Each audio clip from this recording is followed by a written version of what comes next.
9th NCERT chapter number 2 polynomial का आज हम क्वेश्चन नंबर 2 और 3 डिस्कस करने वाले हैं। तो चलिए शुरुआत करते हैं। क्वेश्चन नंबर 2 में हमें करना क्या है, पहले हम क्वेश्चन को रीड कर लेते हैं। Right the coefficient of x square in each of the following. Question 2 में हमको 4 उसके डिफरेंट पार्ट्स दिए हुए हैं। सेकंड के अंदर 4 डिफरेंट क्वेश्चंस है। इनके अंदर हमको एक्सप्रेशन गिवन है। इन एक्सप्रेशन में हमको कोफिशिएंट फाइंड करना है, सिर्फ और सिर्फ एक्स स्क्वायर का। कोफिशिएंट क्या होता है ये मैंने वीडियो नंबर 1 में एक्सप्लेन किया था, जो हमारा इंट्रोडक्शन पार्ट ऑफ पॉलिनोमियल था। अगर आपने वो वीडियो अभी तक नहीं देखा है तो जाइए एक बार उस वीडियो को ज़रूर देखिए। तो चलिए हम इसको सॉल्व करते हैं। यहाँ हमें कोफिशिएंट निकालना है। अगर हम क्वेश्चन नंबर 1 करते हैं तो क्वेश्चन नंबर 1 में हमको एक्सप्रेशन दी हुई है जहाँ पे 3 टर्म्स है, फर्स्ट, सेकंड और थर्ड। हमको सिर्फ और सिर्फ एक्स स्क्वायर का कोफिशिएंट यहाँ फाइंड करना है। तो इन तीनों टर्म में हम देखते हैं सेकंड जो टर्म है यहाँ पर एक्स स्क्वायर दिया है, तो इसका कोफिशिएंट क्या होगा। कोफिशिएंट हमेशा क्या होता है, नंबर पार्ट होता है, और इसका जो नंबर पार्ट है वो यहाँ कुछ हमको दिख नहीं रहा है। बट अगर हम देखें तो किसी का भी जो नेबरहुड होता है, अगर वहाँ कोई डिजिट नहीं है दैट मीन्स हम उसको 1 अज्यूम कर सकते हैं। तो एक्स स्क्वायर का नंबर पार्ट क्या होगा, कोई डिजिट नहीं है तो हम इसको 1 अज्यूम कर सकते हैं। तो 1 क्या होगा, इस कोफिशिएंट एक्स स्क्वायर का आंसर होगा। तो एक्स 1 क्या है, एक्स स्क्वायर का कोफिशिएंट। चलते हैं क्वेश्चन नंबर 2 की ओर। क्वेश्चन 2 में क्या है, यहाँ पे भी हमको एक एक्सप्रेशन दी हुई है, 3 डिफरेंट टर्म्स है, 2 minus x square plus x की पावर 3। हमको यहाँ पे भी x की पावर 2 का कोफिशिएंट फाइंड करना है। देखो यहाँ पे इसके बगल का वाला पार्ट कोई नंबर पार्ट नहीं है, मतलब 1 है, और 1 के बगल में साइन कौन सा लगा है, माइनस का साइन लगा है, तो इसका जो कोफिशिएंट होगा वो क्या होगा, माइनस का 1 होगा। चलते हैं क्वेश्चन नंबर 3 पे। क्वेश्चन नंबर 3 में भी हमको कुछ ऐसा ही करना है। यहाँ पे हमको एक्स स्क्वायर का जो नेबरहुड है वो इसका नंबर पार्ट है, मतलब π/2 ये क्या है, इसका कोफिशिएंट है, किसका है, एक्स स्क्वायर का। चलते हैं क्वेश्चन नंबर 4 की ओर। और अगर हम इस क्वेश्चन नंबर 4 में देखें तो यहाँ पे हमको एक्सप्रेशन दी है। यहाँ पे 2 टर्म है, टर्म फर्स्ट और term second.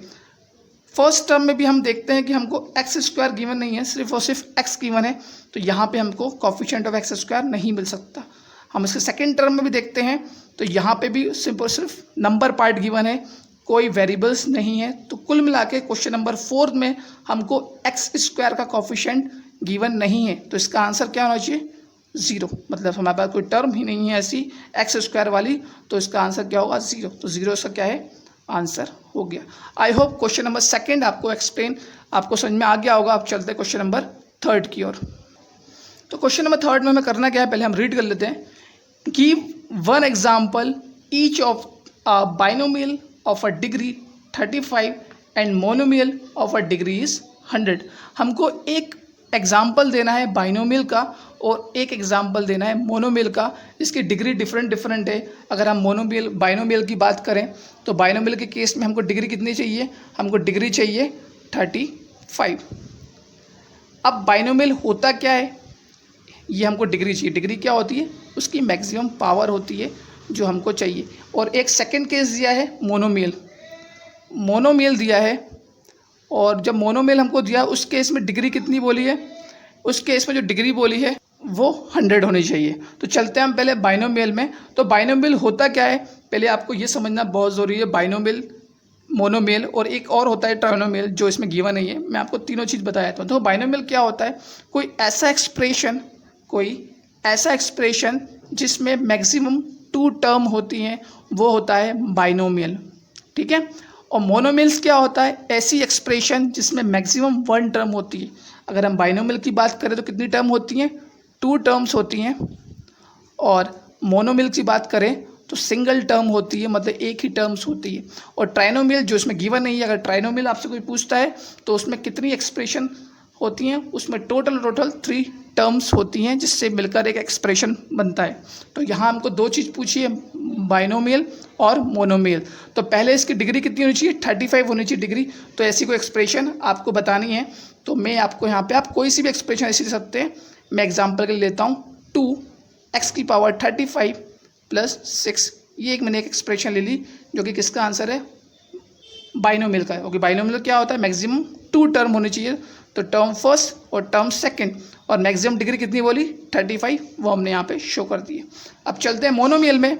Monomial maximum term कितनी होनी चाहिए 1 होनी चाहिए, तो मैं 1 एक टर्म ले लेता हूँ और यहाँ 2y लिख देता हूँ। चलो 2y एक टर्म है, इसकी मैक्सिमम पावर कितनी होनी चाहिए 100, तो इसकी पावर करते हैं 100, तो ये इसका आंसर है।